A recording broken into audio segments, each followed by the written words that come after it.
বাংলাদেশের অন্তর্বর্তী সরকার প্রধান অধ্যাপক ডক্টর মোহাম্মদ ইউনূস গেল শুক্রবার জাতির উদ্দেশ্যে দেওয়া ভাষণে নির্বাচনের সম্ভাব্য তারিখ জানিয়েছেন। তিনি বলেছেন, আগামী বছরের এপ্রিলে প্রথমার্ধে যে কোনো দিন ত্রয়োদশ সংসদ নির্বাচন অনুষ্ঠিত হবে। এরপরে এ নিয়ে আনুষ্ঠানিকভাবে প্রতিক্রিয়া জানিয়েছে বিএনপি।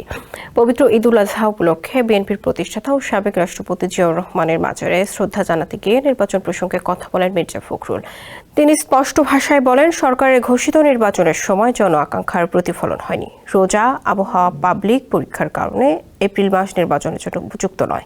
চিন্তা ভাবনা করে রোডম্যাপ ঘোষণা করা হয়নি। তিনি আরও বলেন, ডিসেম্বরে নির্বাচন করা সম্ভব হলে সেটি জাতির জন্য ভালো হবে।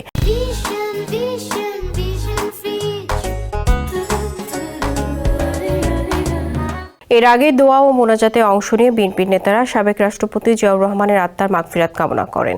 এ সময় দলের স্থায়ী কমিটির সদস্যসহ অঙ্গ সংগঠনের নেতারা উপস্থিত ছিলেন।